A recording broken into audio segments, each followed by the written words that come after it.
Power 102.7. Welcome to the Breakfast Lounge. Your daily talk show on 102.7 FM. Featuring special guests with your host, Lady Grace. Now let's get started.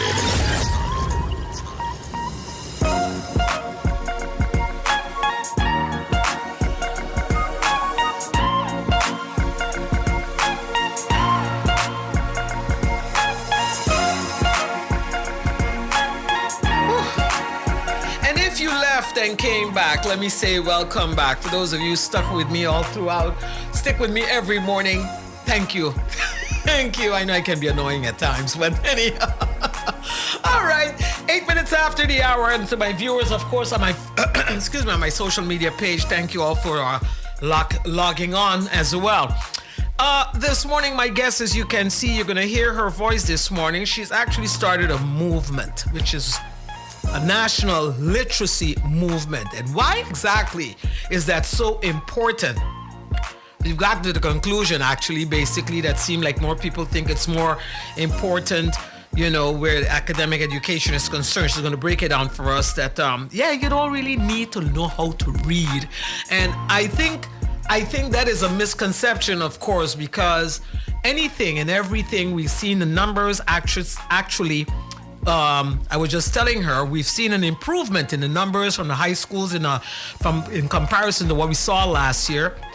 That students have actually improved a whole lot, but that's gonna get into we're gonna get into the conversation about that. Let me say good morning and welcome to Dr. Jadira Boston, who's joining me here this morning. Dr. Boston, good morning. Good morning to you, Lady Grace. Good morning to the viewing public, listening public, and a special good morning to my mom, Rosina Boston, and my dad, Jared Affley Boston, who's listening. Okay. She thought you was going to make it this morning. She thought so. Yeah. Dr. Boston, let's talk about a literacy program, of course, the movement. Because it's a movement. She's the Climb Foundation. For those of you, let me just make sure, Creative Leadership and Innovation Management Bureau. There you go. First and foremost, for people out there who don't know about Climb Foundation, you could probably walk us through real quickly and give us basically an idea as to, not an idea, but basically explain us about Climb Foundation, the work that you've been doing over the years, you along with your husband, of course. Correct. Yes, Dr. Delroy Pierre. Mm-hmm. Thank you so much, Lady Grace. Let me first start off by saying that although I have my doctorate in educational leadership, my master's is actually in literacy. Mm-hmm. So, that's important to note. So, literacy has been something, functional literacy, let's put it there, has been something that we have been interested as Climb Foundation in terms that we ourselves have experienced it over the years on different levels. So elementary, secondary, high school, even university level we work, prison education. So this is something we know is definitely there, even in the public, in the community, that we've seen the decline in numbers. Climb Foundation does almost everything that we possibly can within education, in terms of research, in terms of educating the public, giving free workshops to the parents. We have a lot of things going on, and we have evolved over the years. Before everybody knew us as for GED, and they still do that. Okay, They still just basically think that that's what we do only, but that's okay, because that is something I prayed about, that that when people hear of GED, they would believe that there's someone who really can get them to pass the GED, that it would be us. So I can understand why people only see us as that, and but that's okay, because God gave us that gift, and now we have embarked over a number of years into other things that we see that we needed to embark on. Especially, we went on to do our PhD because you wanted to be able to influence policy. You don't only want to help a small group, you want to be able to help the nation. And so sometimes you need to keep moving to do that. Right. Yeah. Whatever became of you mentioned the GED training, but whatever became of the prison education, like you mentioned, is that still ongoing? They are doing things. There's a new are you still involved with that? No, I'm not. Let's say indirectly. Indirectly, I'm involved in terms of when they need certain we delivered a presentation of data because we have data. Data have been left there, but for us to present the data, we were invited to do that in January by the new minister and her team, and also when there are workshops that they're giving, they would then invite us, and if we're on the island, we attend. So indirectly, we've been doing that. All right. What are the other services that you're actually providing currently before we get into the national literacy movement? Okay, so as discussed, we do research. So we have just completed the foundation-based education review. So the national review of education on St.Maarten. Okay. Lady Grace, that has been one of the biggest and most important projects I can say because it affects so many students. That's the FBE. So that's the FBE. And the minister shared some information. And I'm sure she will do that in Parliament as well, because that's something that she did mention, the Minister of Education.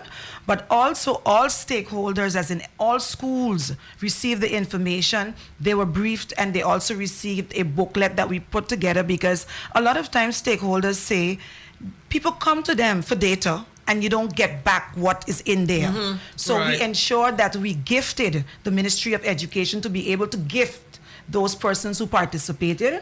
And for those, we encourage the Ministry of Education. We know you can't give everybody because there were parents, a lot of parents from schools. So to place some of the research at the library, because they're booklets, they're books.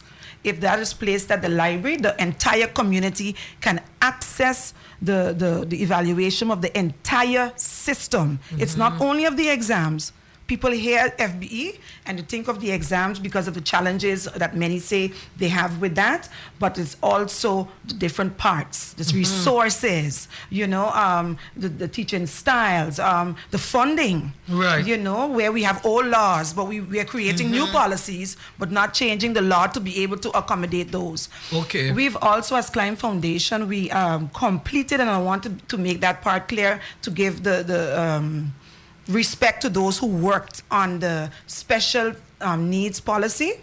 I hope they change that name eventually, because we don't use that anymore. In the policies says exceptionalities, but because they were using that, when it started years ago and different ministers came in, they worked on a special needs policy, but Climb Foundation completed the policy.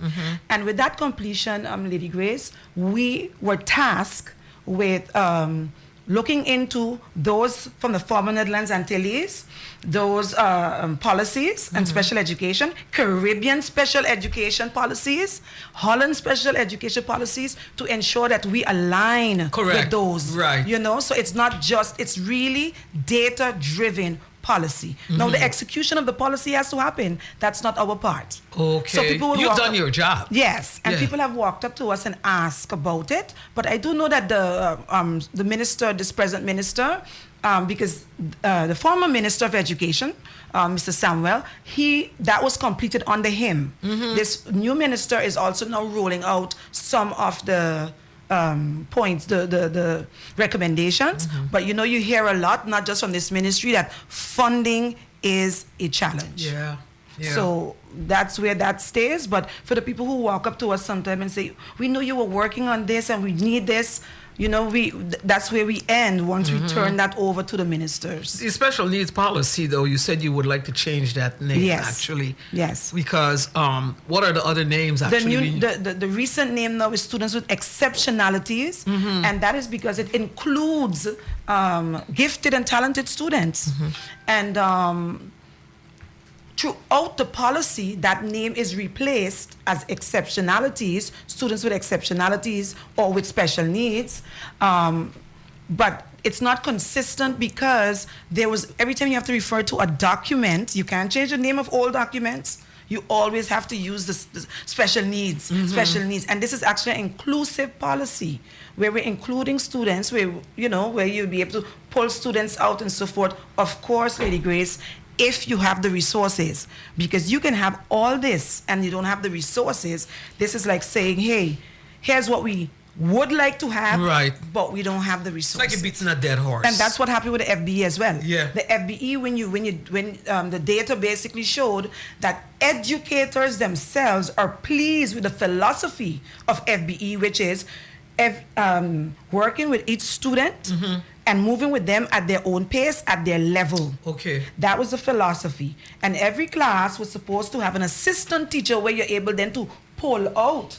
And what happened is, as you continue to go along, the training for FBE fell apart, and also because of funding. And also you have, instead of having one extra teacher in the classroom, you had it for a cycle. And then you have a next challenge where the curriculum, you have the curriculum. The curriculum was developed so that you move cycle 1, cycle 2, cycle 3. And that time we were still Netherlands Antilles. Okay, right. And when we had the Netherlands Antilles before dismantling, they dropped the cycle 3, even though St.Maarten teachers at high school were trained for cycle 3. Wow. And in cycle 1 and cycle 2, the students needed to move throughout the cycle. So you will notice in the curriculum, it's very bulky. Educators didn't know what to do, because you can have a grade 1 class, and in that class there's multiple levels. Okay. And now a teacher is supposed to work. If maybe you're in grade 1, but you can do grade 2 work. Lady Grace, my grandson can do grade 3 work, right, and he's in grade 2. Okay. So the teacher is supposed to be able to work with the child there. But that means you have another teacher assisting with the other children while you work with the group that's on grade 3. So so there was no scope and sequence to say this is grade 1, grade 2, grade 3, because it's a cycle you're moving through, and that did not happen. So it confused teachers. It confused parents. And it confuses students as well. It confused. We even saying things like group 1. I asked my neighbor the other day, "Oh, hi, how you doing? What class you in now?" She don't know. He doesn't know. They're saying they're in some cycle. It's called a cycle now. It's cycle. It's cycle. But yes, and it's group also, because the group from Dutch. Yeah. So you know. But the thing is, some people already they let go of that. Those are things all in the data. Even data, we went back to Curacao themselves and their data, what's happening with students and so forth. So educators like the philosophy, but really we financially, the governments are not able to support. I say governments because you need all governments to do this. But the system that we're using here in St.Maarten, explain the viewers and the listeners, the system that we're using, it's compatible with the other islands, or we're just in an entirely different, since since 10-10-10. Yes. We're in a totally different bracket, so to speak. We were all basically doing the same. Right. There were those who recognized faster than us, because we were supposed to have this evaluation of the system done 5 years after implementation. Look where we are now. So, because only now we're doing our evaluation, which finished last year, all these students, in the beginning, the training happened, the funding was there from the Dutch. Right. And then when that was finished, we are now left to support that system, which is too expensive. We don't have the money. So training stopped, new teachers coming from different countries, our local teachers, supposed to get the training, they're not getting that, and the resources, they don't have it. So now we have a broken system. So is it that you can say that it's FBE, but if FBE wasn't fully implemented, and I'll tell you why I say that, Lady Grace, we kind of contradict ourselves in terms of this. With FBE, cycle 1, cycle 2, cycle 3, cycle 3, when you finish cycle 2, you were supposed to transition smoothly to cycle 3. No test at 6th grade. So automatically, once you complete 2, you got to transition into 3. Yes, so children just going school to secondary, which vocational, which academic, which children just going school to secondary. We decided to break them up and put them all over the place. But I say that to say this. So no test, you weren't supposed to have an exam. But then later, somebody decided we're going to put a test for the 6th grade, right? Remember the philosophy we have it that the students will transition, but now we put a test. So it means now, if teachers are working with students at their own pace and at their level, and then when you reach 6th grade now, everybody is trying to scramble to get to be at the level to take the FBE exam, you put students, I even learned a word and I need you to help me with it in Dutch, because we need you to speak some more Dutch Papiment on the radio, because we're learning from you. Bon. Yes, Dankie. a moment opname. Opname. Yes, Yeah, okay. one moment in time. Do you know why I learned that word? Because we went to so many schools that said, It's just one moment in time the FBE exam is, and the child's life depends on this. And this is not what FBE was. FBE was supposed to be, and it's written to Lady Grace, that you're going to have an education report. And based on the education report for the child over the years, and fifth grade, mostly fifth grade, they start with that. Then you will say fifth, sixth grade, okay, the child has consistently been doing well here, and they move with that. So they don't have to do the exam for the sixth grade. The exam, in the sixth grade? The exam should be used just basically to say, okay, well, we see where nationally where students are, and not be that thing. And schools would say, some of them would say that, yeah, we use educational report, but. And I'm going to tell you why they would say but as well. That the data that came out from that. Trust. They express that the 1 year for COVID year, when we did not have the FBE exam, and they decided to use the educational report, the students did horrible. Something similar like we saw last year too. Well, it wasn't horrible. It was bad. Yes, it was bad. It's been bad. Yeah. It's been bad. And so they feel that some educators in elementary school kind of, prop it up so that when the students go over to, that's the feeling. This is data. This is not Dr. Boston saying that. Go ahead. Yeah, this is data from educators expressing in the high school that they don't feel they can trust the educational report. So all these data, the minister now looks at the ministry, because this minister can move on as well too, because this is not an easy fix, Lady Grace. This was an evaluation of the entire system. So that means you're talking about the curriculum, training. Just the thought of having lack of trust. Yes. That could quite be. I mean, it puts you in a position now. You're saying, okay, yes, we have this, but at the same time, you're questioning it all. Yes. And educators in elementary school as well, I want to also say for them, I can understand their stress. But what does it do to the student now? I imagine it puts a lot of stress on the student. Yes, and exactly. It puts a lot of stress on the students and also... And the educator as well. Yes, because now, remember, you have people coming in to evaluate you still, even though I'm talking about they come to see if teachers are doing the right things. Right. Yet I don't have the resources. You tell me work with the students on their own pace and their level, and then jack it up at the higher grades. So when we interviewed students, and students would love math, they would love reading, they would love science at the lower, like grade 1, grade 2. And when they start to hit those higher grades, it is because the teachers only a lot of notes. It's science, no labs. Just notes. These are the words of the children. So they don't have science labs in the school? They do, but because the teachers are trying so hard to meet the requirements for the exam, they're teaching to the exam, and that's not what we want.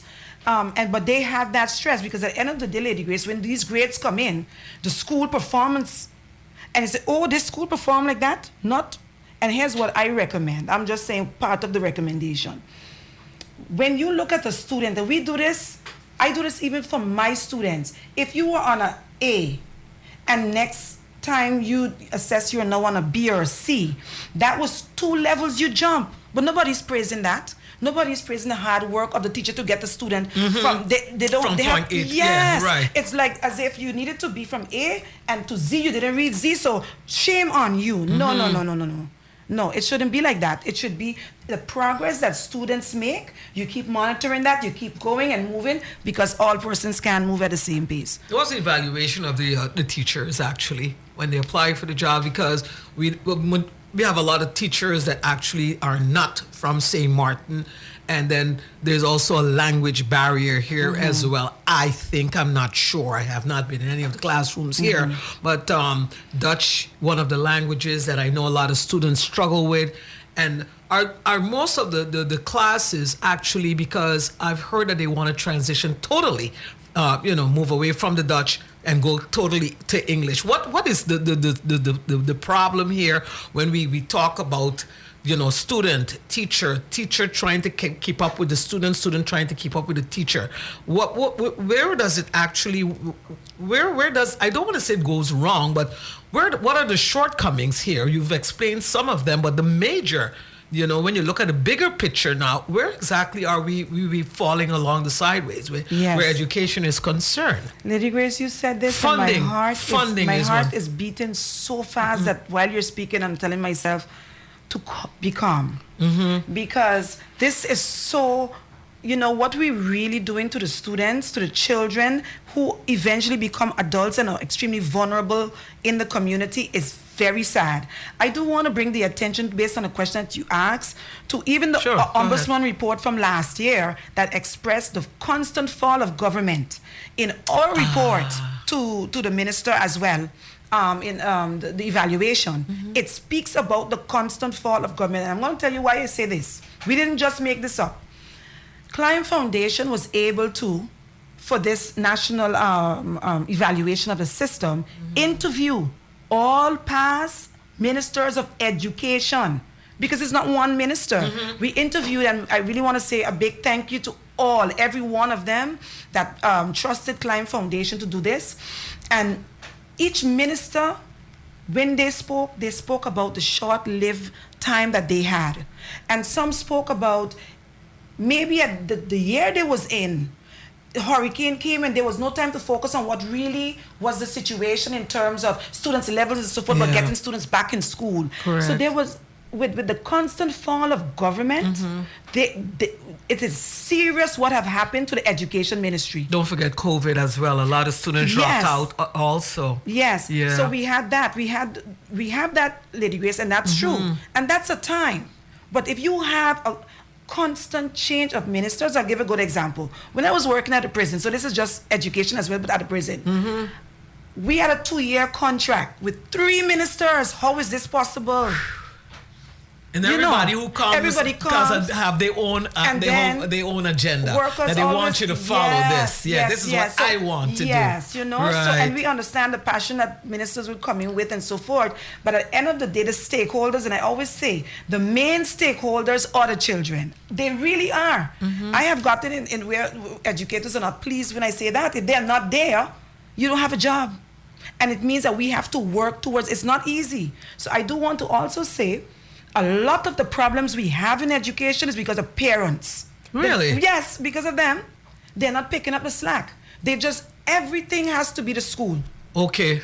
Yeah. I understand what you're saying. Yeah. Right. We have that. So the parents, you know, they don't show up to school meetings, don't come to pick up report cards, which is something I've heard so often. Some of them come to the school and they don't even know what class the students are. I've experienced that personally. I've heard about that. Yes, I'm like, but a child left my class this and this a year. Yeah, a parent walked in one day and asked the kid, what class you in? What class you in? I was like, what? Yes. A parent shared that with me. Yes. I was like, unbelievable. Yes. So and nobody checking homework or anything at home. And that brings us to exactly with functional literacy. But I do want to say that. Go ahead. Yeah, for the functional literacy, I do want to say it's part of the SDG goals. And by 2030, for target 4.6, they were mandated that all youth and most adults have to achieve functional literacy. You mentioned SDG. What does that stand? The Sustainable Development Goals. Right? Okay. So, Lady Grace, we're in 2026. All youth and most adults have to achieve functional. And when I say functional literacy, a person should be able to fill out the application, read some, you have the doctor gave you something. You should be able to read your prescription. Simple things. And I am not making this up, Lady Grace, because even though Klein Foundation knows of this challenge, not just Klein, so I want to say this, educators, we know about this long time, that the decline in literacy and numeracy rates, for years we've been seeing it, for years we've been saying this is not new. For the people who find, Dr. Bossa come with this thing new, no. This movement is to change the mental framework of the community, of the leaders that have this oppressive behavior, that we could read already, so here what we do. We tell people, you don't know how to read, so go do something with your hands. Lady Grace, that's such oppressive behavior. I've been saying this for a long time. back in the days when, not even, can we say back in the days because we still oppressed. We have, Right, go we've ahead. been oppressed. The oppressors told us, we don't need you to be all of this, get all this knowledge and skills. You're going to be working the fields anyway. And what did we do now?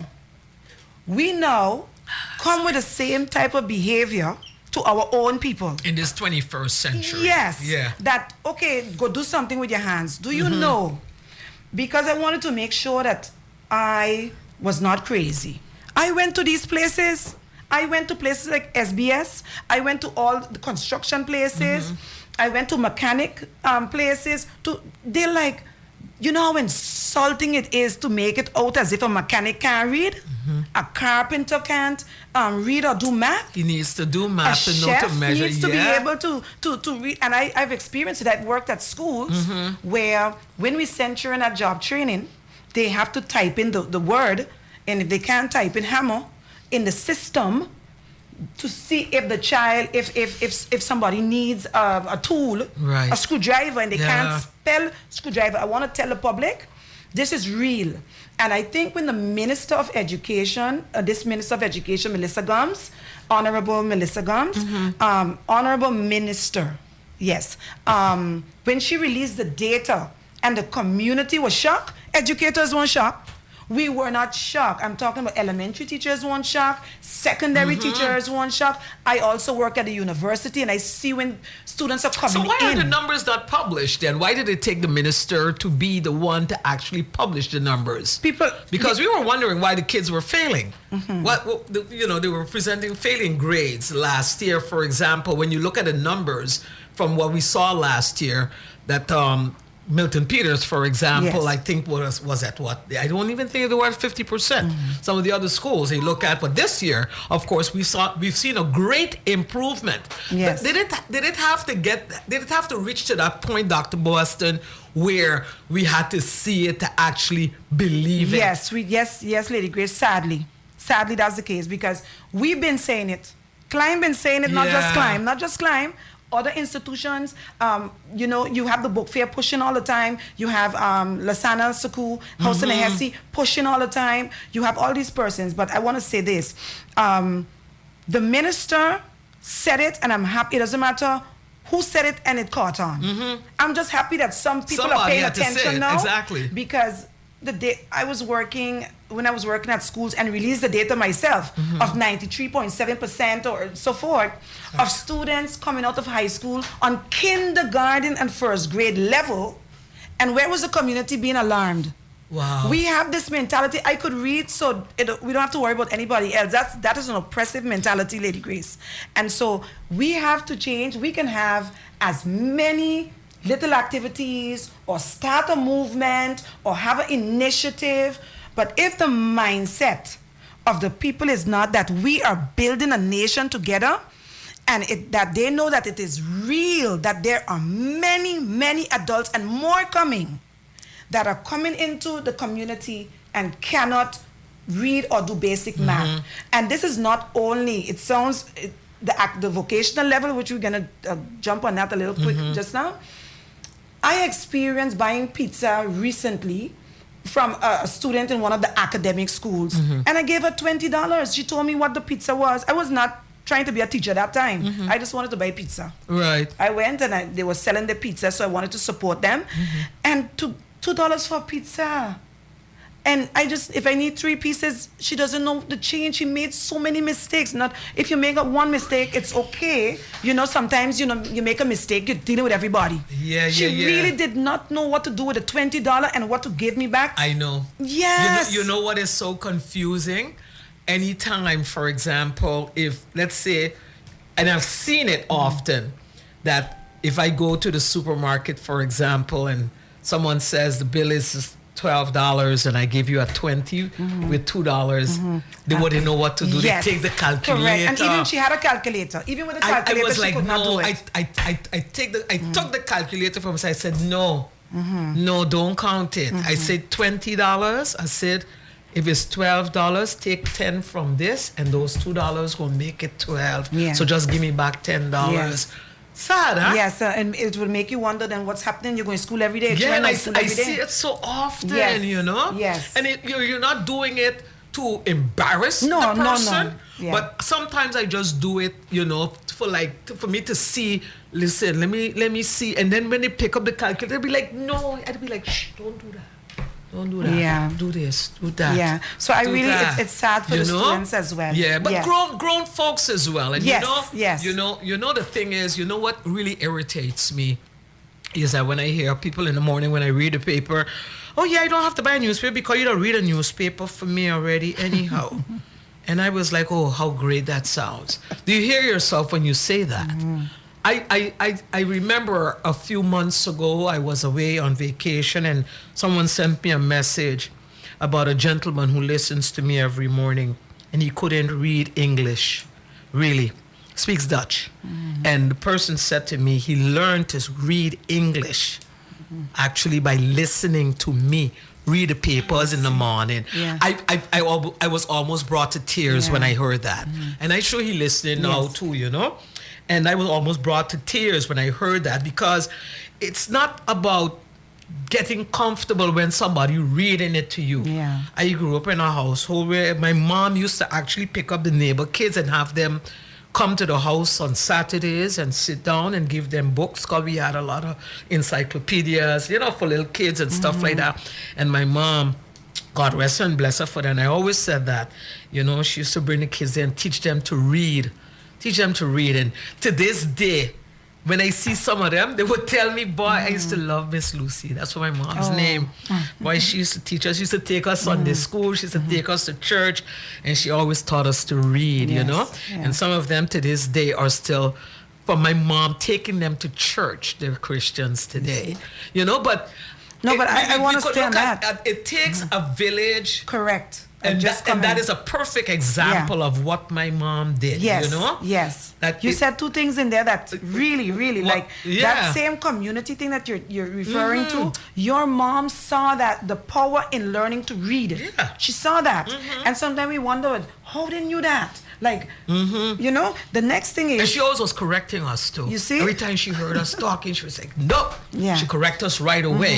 You know, I always Yes. used to say tree, number three. My mom said the number is THREE, 3. I was like, whoa. Yes. So every time when I from that day, I always said 1, 2, 3. yes, You know? see, and they know even Yeah, then. little they knew things, that. little Yes. things. But Yes. but again, like I said, when people tell me and they see me, boy, glad you don't read a newspaper for me in the morning. It's not for me to read a paper to you. I'm going to read a paper, but even if I read a paper, Dr. Boston, when I go home and then I pick up the paper because there are some stories that I miss and I Yes. want to look at again Yeah. because, you know, just being on Facebook, and let me say this, and just reading gossip all the time, it doesn't really educate you. Exactly. Try to pick up something. That's right. Something that you can learn from. Yes. You know. So, Dr. Boston, I'm sorry. I No, just I kinda- actually, you I'm know? making notes of those because I And- don't want to forget certain things you said. Yeah. Which is one, the other part about your mom and being home with the community. The data that we collected as well showed that resources, and the people say, yeah, man, the people, they got books, they got a phone. No, it showed that homes lack the resources for reading. No books. No books and math. So we actually been doing that, but there's other people. I don't only want to talk about us. You know what it's But like I'm to just- walk in a house without books? No books. Wow. And we asked those persons who participated in our research. When they say yes, we had reading material, and you ask them, they're saying things like What? the bail, the GB bail, or the this, the that. We have those documented quotes of what they considered as reading materials. Wow. Like maybe the tax papers come and their mother or the dad open it, they would consider that reading material. So that's definitely lacking. And I'm going to talk about what you said about Facebook because I've addressed this as well. Lady Grace, you'll be so shocked that it's the adults out there doing the bullying. And Really? the adults are on Facebook because young people not on Facebook, first of all. Let's go there. They're on IG. Every on time you Twitter, post, you yeah. try to do something. There's somebody coming up with something negative. You may see me on Facebook. I'm not on Facebook. The organization is on Facebook and I don't manage the page because I try not to be on somewhere that's so negative. Yeah. If I see something, maybe somebody screenshot it and send it to me. But the adults, and I'm talking about adults from 30, 40, but Lady Grace, all the way up to 60, 70. Believe it or not, they are the ones doing the bullying. And it's so sad, you know. They got nothing to do, they home. But do something positive. Right? Do something positive. Yeah. Say something positive. And so and that brings me to places like UNESCO and so forth, right? Let's look at this. The people who can make a difference here in St. Maarten, I am really tired, Lady Grace, of reaching out to people. This movement is a free movement. I'm not asking for I like a thing. the name of it too. Yeah. I think it's important. Yeah. I think it's something that people should actually, you know, just don't hear it, but talk, but be about it too. Yes. You know, it's a serious movement because you know we certain things that we have some shortcomings that we have in this community, people don't like to talk about.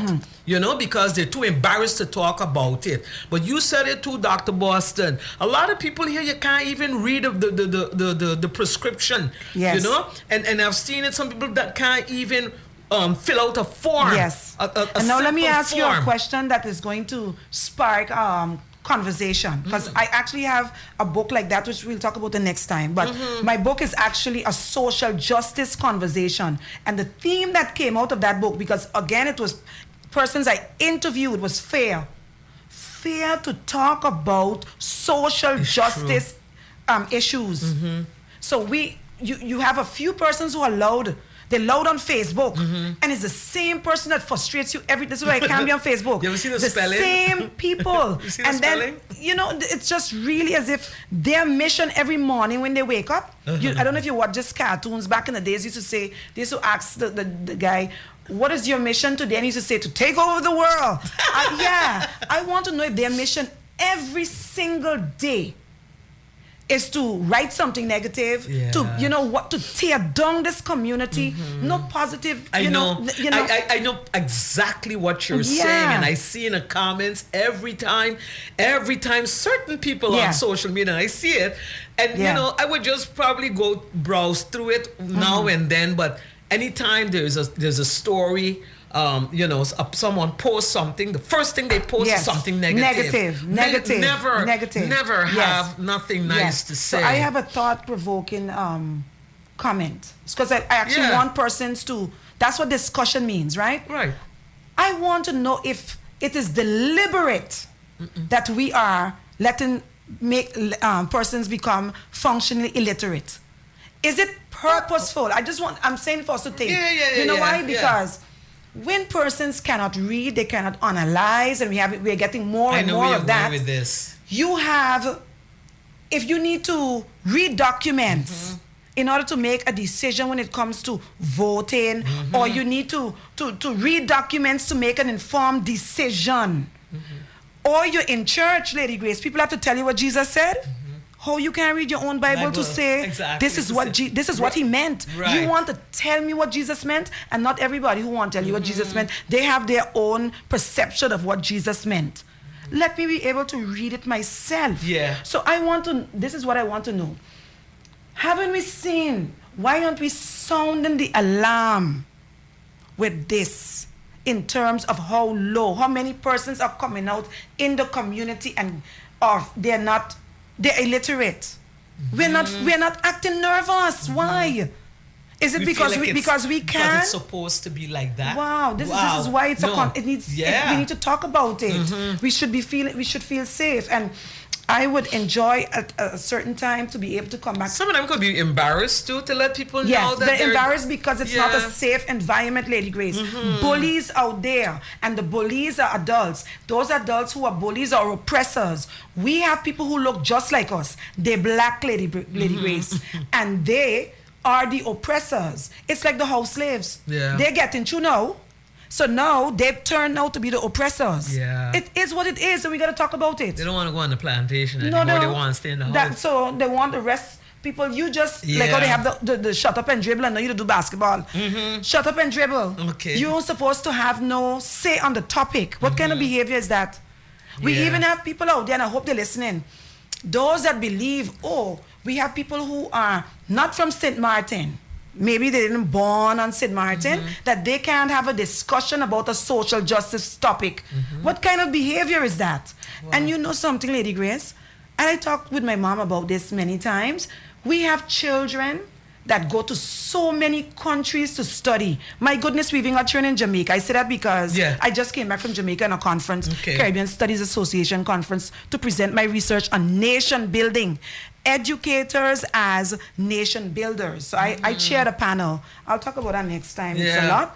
But we send our children these places, but every time we have people who, like we say, born to be here. And I'm talking about when the Dutch people come in, they talk, we ain't got a problem. They coming from Holland, Europe. Our Caribbean neighbors who come to St.Maarten, many who we brought in as educators, I did a research on that. It's educators' perceptions. So these educators are here. Some become naturalized, and that means they're also influencing our children because they're teaching. We brought them in because we have a shortage. Correct. So you want to tell me they shouldn't have a voice to be able to feel safe to speak? And that's why I said fair. What came out of my data? Educators had to ask me, you're not going to write my name, right? Where are we going to have this interview? I don't want nobody to see me, right? But that data I'm going to present it the next time. I presented it in Jamaica, and I presented it to a few persons here. But that itself would take a whole other show. But that's not only a St.Maarten issue, I believe. I mean, you just returned from Jamaica, so we have not really, and this is something that you could say that, okay, fine, we have a lot of educators from different countries that are here teaching our children, because we have not provided that privilege to our educators, I should say, to our students who travel abroad, and tell them, hey, listen, you need to come back because we need it to help build our country. It's nation building, like you said. Nation building, to help build our country, to have our educators actually teaching our kids. Yes. So that's why we are where we are. Yes, right we now. are, but I'm going to tell you something that I don't even know if Dr. Arundel was there when they I think she was in the room that day. I could be wrong, but I'm just saying. No, you are right. I want to tell you why you're right. Here's what happened. I was given a presentation, not this year, last year, I think, or so. I don't know if St.Maarten or St. Lucia, but I just mentioned, that was not the goal. I was trying to get to my goal. Yeah. But I mentioned in St.Maarten, we have a teachers training college at the University of St.Maarten for elementary education, but we don't have one for secondary education. Okay. Lady Grace, the people in the room, the scholars, they were blown away, baffled. They were like, what? Okay. So you bring educators in for secondary education? And our educators who are here, they have to leave to study away. So that means they're coming in with philosophies from all different places. And so what you just said is exactly that. That's quite alarming what you're saying there, though. I was almost a little bit ashamed. I want to tell you that. No, I understand. I would be too. And then you stand up there. Yes, I'm like, I stopped in the middle of my presentation. As like, okay, That's they're like, you don't have a teachers training college for secondary education in your country? And I was like, I myself was like, oh yeah, we don't got it for true. Like that, Yes. Yeah, down to Boston, boy.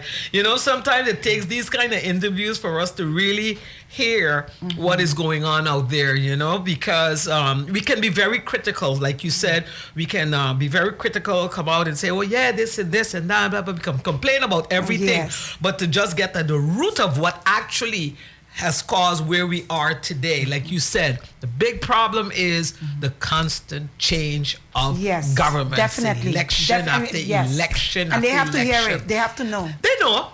They know it. They know it. And you want the people to actually know for a fact also that this actually sets the country back. Yes, it does. For all the elections that we've been through, every time there's a small problem, a little issue, oh yeah, we need a new election, we need a new election, we need a new election. Seriously? And then it sets us back again. It does. Because, okay, I ain't saying all the governments were great, but fact of the matter is, they need to do better. Yes, they do. Bottom line is they need to do better. We know what all the problems are. But by we actually constantly changing governments has us in the position that we are today. So we are very much to blame as well. Definitely.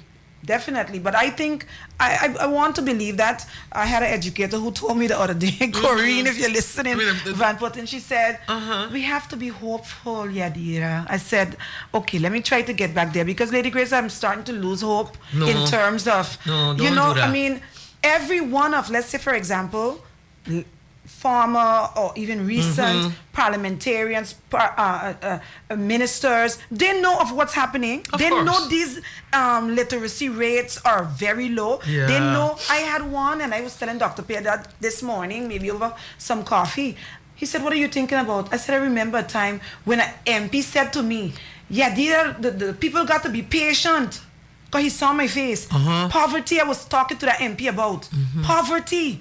And they told me that people have to be patient. You got to be patient to eat, Lady Grace. Wow. Those things bother me to the max. So I try not to get involved in those topics with politics. Yeah. And I show my mother saying by right now, calm down, honey, calm down. Drink your water. You know, Yeah. because Right. it really, but I feel, the anxiety that I get, Lady Grace, because I truly, and this is why I feel frustrated when you would hear somebody say, oh, I'm just giving an example. This person, not just me, they would say it. This person must be doing this for politics. Or they must, Lady Grace, nearly 30 years. Nearly 30 years. Why doing it? I received the Director's Award from the University of St.Maarten for my work in the community. You know? So the people who's Johnny come lately, that's the late Rosa Richardson Doherty. She used to say all the Johnny come latelys who out there ain't really feel know what's going on, because they just come now and acting like they're doing the most. Yeah. I'm here to tell them, guys, you're doing the most.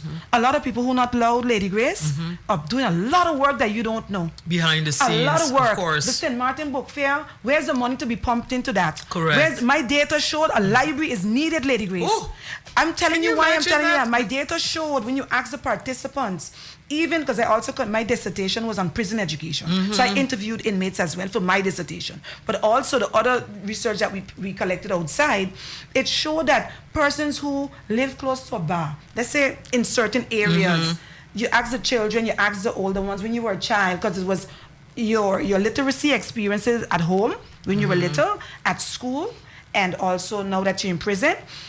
And prison was not the worst place. You could believe that? We have where they said they needed a quiet place to do their homework.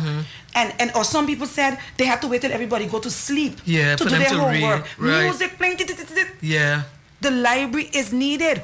You hear it once or twice, you hear somebody talk about the library. I'm not blaming the minister.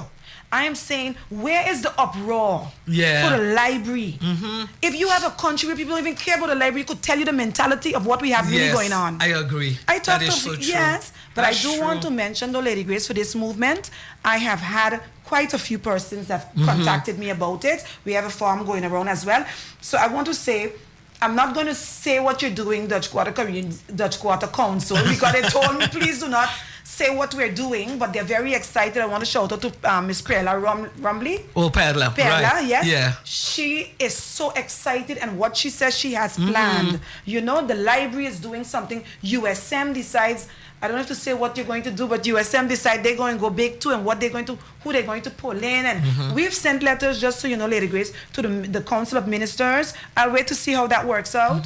To Parliament to be part of it. There is, all persons need to really do is select a local book. I am not even asking, I'm saying let's do a local book. Yeah. We have enough local books. We don't have to go look in other places. Get a local book and just sit with your family, your colleagues. We do it anyway. We eat and we drink, like yesterday, Father's Day.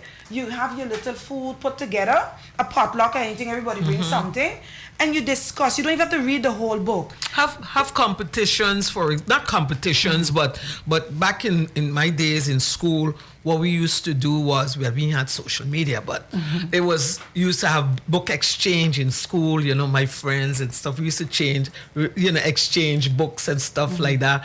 But some of the companies also, and I think some of these companies here in St.Maarten that do all these campaigns for bears and stuff like that.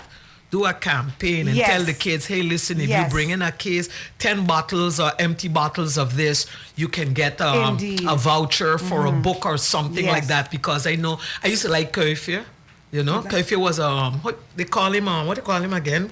Tintin. Oh, okay. Yeah, Tintin. Yes. When we were growing up, we had Curfew, Sisker, Whisker books. Like Okay. actually, like if you got like you could I used to take my mother, like you take the wrapping around the milk, and then you would have to like get like maybe like 10 or 20 of those, and then you take it to the distributor and you could get a book. Oh. You like pay like get 5 guilders addition and you Wow. get a book. Yeah. So those are the things that Yeah. actually that I think, and just like how we can have campaigns Yes. here for people to say like, oh yeah, buy a 6-pack of Yes. beer. Yeah. Well, what about 6-pack of soda or Yes. 6-pack of juices or something like that? Yes. And then you know you have 10 or 20 of Yes. those, and then you can turn them in, and then you can actually get a book. Correct. Something like Something that. like, especially since we need resources at Yeah, home. exactly. Yes. And I would Exactly. like to call out those authors too, because I do have a lot of authors that We have came a to lot me. of great Yes, authors but here. I'm asking you guys Local now to authors. step up, guys. Yeah. Like, I know some of you, you're telling me I've been waiting on your video, but there's some that are already out there active saying, hey, I'm going to have a book party, or use my book to throw your own book party. So I've had some persons who communicated with me and told me that they will be using certain books. I have persons who said they're using books from Ralph Contab, they're using Okay. from Brenda Maynard. I had Miss Vlon. Mr. Junior Lake also had some really good books. Yes, I spoke to Yeah, Nzinga. yeah, he got Mr. some really Francis good just books. put out a book. Easy He's doing reads something. also, yeah. Yeah, so Right. there are artists that out there, authors Yeah, that are authors. out there, yes, Yeah. that they're out there going to be doing this. We had some restaurants that told us yes, they're going to.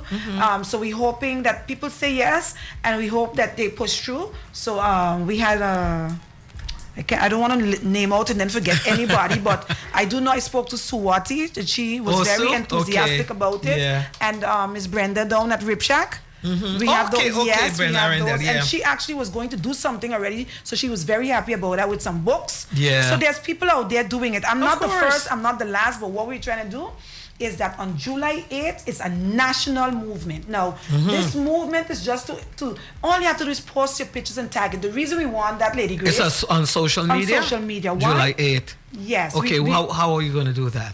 So they can post their pictures and tag Climb Foundation on Facebook. And this is so that the nation can see that we're all participating. Okay. The nation, that's all we need. Pictures, tag Climb, and we're able to see that, they're participating and they're participating. And sometimes when people see, it may not be everybody this year, it may be next year that more participate. But Lady Grace, I want to say this, and I told Dr. Pierre this up to this morning. I don't want to have to come on this show 5 years in a row. That's not what this is. A movement means it continues to move. It's not July 8th we finish. Yeah. I don't need to be here. It means that we just need to culture the community, then we don't even have to do this. Because everywhere you go, you're going to see people with books. You're going to see people, just it's part of us to Right. be able to read. And Zinga, morning. Hi, Zing, zing. Zinga, good morning. Yeah. Absolutely, and it's again, with the summer, with the summer coming up pretty soon, a lot of kids will be going to summer camps, and Correct. that's also something that you Yes. can also introduce, Yes. in the summer camp, a day Correct. that you teach them Yes. to read. I have Miss Brooks that is doing that for her summer camp. Okay, nice. She will be using the book from Ralph Contab. She told me that, and he will also go there to do it for her based Okay. on what she told me. Okay. So the schools, I do want to say this. The schools will be held in September for the Drop Everything and Read, because we're accustomed, Lady Grace. Yeah. The schools are accustomed. It was back then with the Honorable Minister Sylvia Jacobs. Back then, way back then, when she was a Minister of Education. Correct. Right. She brought in Drop Everything and Read in the schools. Now, a lot of schools did not keep up with it. Okay. But we loved it. So it's now on the national level for us to bring in. It's not just the schools. Everybody thinks the schools going to solve the problem. Please stop throwing everything on the schools. The teachers are exhausted. Lady Grace, if somebody need couple rocks down the street, they're going to say, call the teachers. I'm just giving a wild example. And if something goes wrong, blame government. Yes. It's always like, let me just sit down. There's something goes wrong. Yeah, that's the government got to fix that. Sometimes we have to take an initiative also. I had 3 jobs, and I mentioned this before on Valerie Van Putten's show. I had 3 jobs. Dr. Pierre had 3 jobs. That was 6 jobs for 2 teachers. That's to let you know. And when I was washing the dishes, my daughter used to be sitting there and reading because I got 3 jobs. I still washing my dishes, Lady Grace. And she's reading, and I could tell her, you made a mistake. When she was small. You could hear it, right. Today, she's also a teacher. She has a master's in literacy as well from the University of Nebraska. So nice. 3 teachers in a house. There you go. You know? There you go. So I say that because there's no excuse parents to tell me you got 2 jobs. No. Find a way to be able to help your children. Yeah. Even if you have e-books or just something, just read it. Yes. That's all it but takes. The cycle continues because, and we've seen it, there are parents who can't, children who can't read now, they become adults. These adults are now adults that can't read. Yeah. They can't help their children. Their children, right. This is real. You know? True. So that's where we are because now. As much as the child or the children bring home their homework, if you can't help them, you know, they can't help themselves. Yeah. So I applaud you and Dr. Pierre, of course, and the and your entire team at Climb Foundation for basically continuing where former Minister of Education Sylvia Jacobs left off there with drop everything and read. Yes. Just the fact that hearing that you want people to understand it's so important that you know if you pick up something in the supermarket or if you pick up a newspaper, don't be ashamed if you're on social media and you're texting. Many times that I see them actually comments there and I just put up the reading, I just look at the spelling and I'd be like, nah man, I didn't think that was coming from you, boy. Because social media don't have no spell check. But for real though, if you're not sure about a word, how to spell a word, at least Google it, ask ChatGPT how to spell the word. But like I said, it's so important. Pick up something and read something. Yes. You know. And I do want to say this, Lady Grace, just briefly. I'm speaking about Jamaica only because I really just came from Jamaica. I was speaking to one of the persons who were working in the ministry before, and they actually have something. When I was telling her about drop everything and read St.Maarten. I put St.Maarten behind to make sure it's ours. She said they have something called that is similar, so she was very excited. It's called Reading Across Jamaica. Wow. Because they want to get the entire community involved. So Reading Across Jamaica. So St.Maarten, drop everything and read. St.Maarten belongs to us. It's not just for the school children, it's for the entire community. Adults, everybody. Yes. Absolutely, absolutely. Now, for persons interested, they can visit your Facebook page. Yes. It's Climb Foundation. Climb Foundation, yes.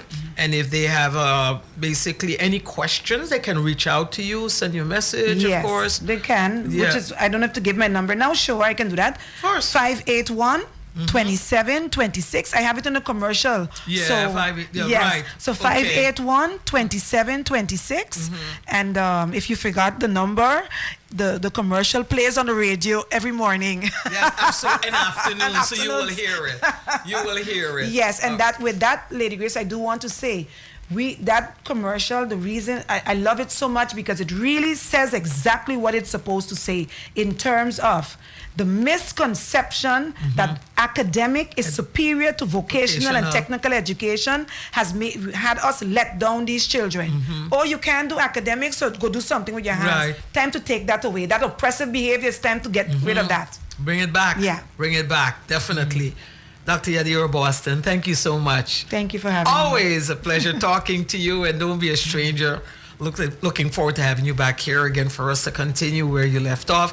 I don't want to stop this conversation. I don't want to end this conversation right now because I think the more people hear it, the more they would understand how important it is that we need a community that can actually, don't be ashamed. If you can't read, don't be ashamed. Look for an institution or somewhere or somehow to at least start somewhere. Yes. And Lady Grace, I may be Dr. Jadira Boston, but you have some serious power, so I'll ask you to say this. Ask the community to stop bullying, so people can feel safe to be able to say they can't read, and they will find help. Stop the bullying. That's a good point too. Yeah. assist them. Yes. You know, if you, again, like I said, the same thing I was telling you with the $20 and it's $12 and I put the $2 there and you're going on the calculator, I will tell you, no, don't do that. Don't do that. I can teach you one time. Yes, exactly. Take the 10 and give me $10 and put the 2 there. Yeah. All right, there you go. Each one, teach one. That's right. There you go. Yeah. All right. Dr. Jadira Boston, my guest here this morning. I want to thank you once again, and I look forward to having you back here with us, of course, to keep this national literacy movement, keep the movement going, of course, Thank to you let so people know much. how important it is to be able to read. Of course, read. And from reading, you can write too. That's right. All right, there you go. Thank you all, and radio listeners. I want to thank you all, and viewers as well. Thank you all for tuning in this morning. I'll be back here with you. My viewers, stay tuned for the news coming up next with Joanne Lewis. And then Wendell.